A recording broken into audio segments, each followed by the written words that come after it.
ಆಮೇಲೆ ಹಾಕೋದು ಭಾರಿ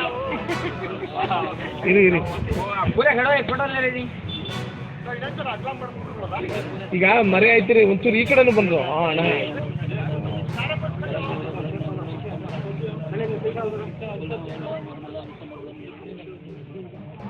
ಕವರ್ ತೆಗೀರಿ ಕವರಿಂದ ಹಾಕಿ ಕವರಿಂದ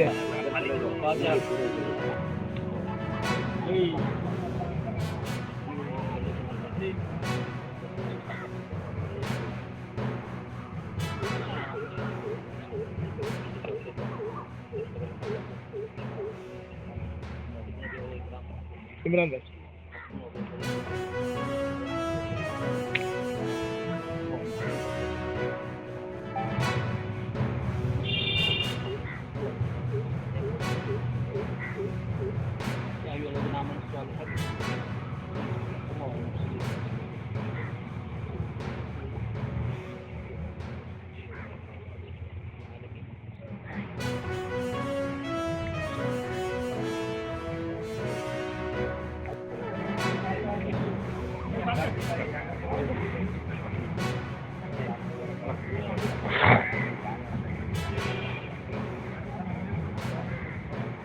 ಇದು ಗ್ಯಾಪ್ ಕೊಡಬೇಡಿ 8x8 ನೀವೇ ಹಾಕಿ ಕುಳ್ಳಕ್ಕಿರೋನ್ನ ಮುಂದಕ್ಕೆ ಕೂಡಿ ವೈಟ್ ಆಗಿರೋರು ಹಿಂದಕ್ಕೆ ಹೋಗಿ ಈ ದಿನ ಜನಪ್ರಿಯ ಶಾಸಕರಾದ ರಮೇಶ್ ಬಾಬು ಬಂಡಿಸಿದ್ದೇಗೌಡರ 59ನೇ ವರ್ಷದ ದಿನ. ಈ ಸಂದರ್ಭದಲ್ಲಿ ನಾವು ಶುಕ್ರವಾರ ರಾತ್ರಿ ಮುಗಿಸಿಕೊಂಡು ಈ ಟಿಪ್ಪುಬಾಡಿ ಹತ್ರ ಬಂದು ನಾವು ರಮೇಶ್ ಬಾಬು ಬಂಡಿಸಿದ್ದೇಗೌಡರಿಗೆ ಆಯುಷು ಆರೋಗ್ಯ ಮತ್ತು ಯಶಸ್ವಿಕೊಳ್ಳಿ ಎಂದು ಹಾರೈಸ್ತಾ ಪ್ರಾರ್ಥನೆ ಮಾಡ್ತಾಯಿದ್ವಿ. ಮತ್ತು ಇವರ ಕುಟುಂಬದವರು ಶ್ರೀರಂಗಪಟ್ಟಣ ತಾಲೂಕಿಗೆ ಅಪಾರ ಕೊಡುಗೆಗಳಿದೆ. ಇವ್ರ ತಂದೆ ಮಿನಿಸ್ಟರ್ ಆಗಿದ್ದಾರೆ, ಇವ್ರ ತಾಯಿ 3 ಸರಿ ML ಆಗಿದ್ದಾರೆ, ಇವರು 3 ಸರಿ ML ಆಗಿದ್ದಾರೆ. ಆದ್ದರಿಂದ ಈ ಸರಿ ಇವರಿಗೆ ಮಂತ್ರಿಗಿರಿ ಕೊಡಬೇಕು ಅಂತ ನಾವು ಹಾರೈಸ್ತಾ ಈ ಪ್ರಾರ್ಥನೆ ಮಾಡ್ತಾಯಿದ್ವಿ.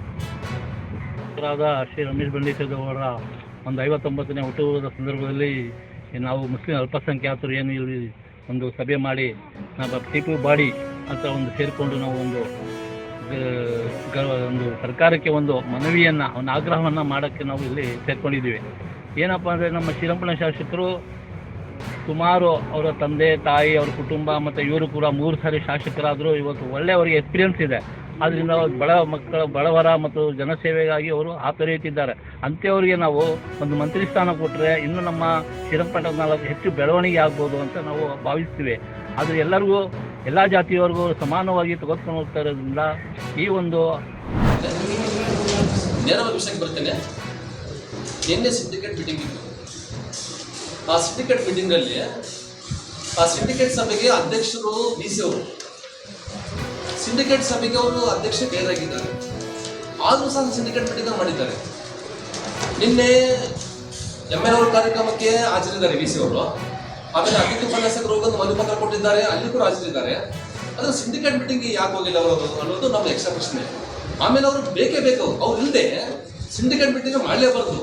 ಆಮೇಲೆ ನಿನ್ನೆ ಮಾಡಿದ ಸಿಂಡಿಕೇಟ್ ಮೀಟಿಂಗಲ್ಲಿ ಅವರು ವಾರ್ಷಿಕ ಆಯವ್ಯಯವನ್ನು ಮಂಡಿಸಿದ್ದಾರೆ. ಯಾರು ವಿಶ್ವವಿದ್ಯಾಲಯದವರು ಸುಮಾರು 63 ಕೋಟಿ ರೂಪಾಯಿ ಆಯವ್ಯಯವನ್ನು ಮಂಡಿಸಿದ್ದಾರೆ. ಒಂದು ಕ್ಯಾಬಿನೆಟ್ ಅಲ್ಲಿ ಒಬ್ಬ CM ಇಲ್ಲದೆ ಕ್ಯಾಬಿನೆಟ್ ಮೀಟಿಂಗ್ ಮಾಡೋಕ್ಕೆ ಸಾಧ್ಯನಾ? ಬಹಳ ಮುಖ್ಯವಾದ ವಿಷಯ ಇದು. ಇವ್ರು ಹೆಂಗಂತಂದ್ರೆ ನಾವು ಮನಸ್ಸಿಗೆ ಬಂದಾಗ ಮಾಡ್ತೀವಿ, ನಮ್ಗೆ ಯಾರು ಪ್ರಶ್ನೆ ಮಾಡೋನಿಲ್ಲ, ನಮ್ದೇ ರೂಲು. ಅದೇಂಗೆ ಸಾಧ್ಯ ಆಗುತ್ತೆ? ಪೀಸ್ ಇರಲೇಬೇಕಲ್ಲ ಅದರ ಮೀಟಿಂಗಿಗೆ. ಅವ್ರಿಂದೆ ಹಣಕಾಸು ಅಧಿಕಾರಿಯಾಗಿರುವಂತಹ ಪ್ರಭಾರಿ ಡಾಕ್ಟರ್ ಸುಮೀಂದ್ರ ಕುಲಕರ್ಣಿ ಅವರು ಮಂಡಿಸ್ತಾರೆ ಬಜೆಟ್ ಅನ್ನು. ಮಂಡಿಸಿ ಎಲ್ಲರಿಂದ ಸಹ ಅನುಮೋದನೆ ತಗೊಂತಾರೆ. ಅವರು ಮತ್ತೆ ಇನ್ನೊಬ್ರು ಇದ್ದಾರೆ, ಡಾಕ್ಟರ್ ಚೆನ್ನಪ್ಪ ಅಂತೇಳಿ, ಅವರು ಕುಲ ಸಚಿವರು, AS ಅಧಿಕಾರಿಗಳವರು, ಸೀನಿಯರ್ ಸೂಪರ್ ಟೈಮ್ಸ್ ಗೆರ್ ಅಂತಿದೆ ಅವರು. ಇವರಿಬ್ಬರು ಸಹ ಏನ್ ಮಾಡ್ತಾರೆ ಅಂತಂದ್ರೆ BC ಬಿಟ್ಟು ತಾವೇ ಮಾಡ್ತಾರೆ ಸಿಂಡಿಕೇಟ್ ಮೀಟಿಂಗ್ ಅನ್ನ. BC ಅನ್ನೋರು ಇದಕ್ಕೊಂದು ಅಧ್ಯಕ್ಷರು, ಒಂದು ಸಮಿತಿ ಅವರೇ ಮಾಡ್ಕೊಂಡಿದ್ದಾರೆ. BC ಅನ್ನೋರು ಈ ಸಮಿತಿಗೆ ಅಧ್ಯಕ್ಷರವರು, ಅಧ್ಯಕ್ಷರನ್ನ ಬಿಟ್ಟು ಮೀಟಿಂಗ್ ಮಾಡ್ತಾರೆ.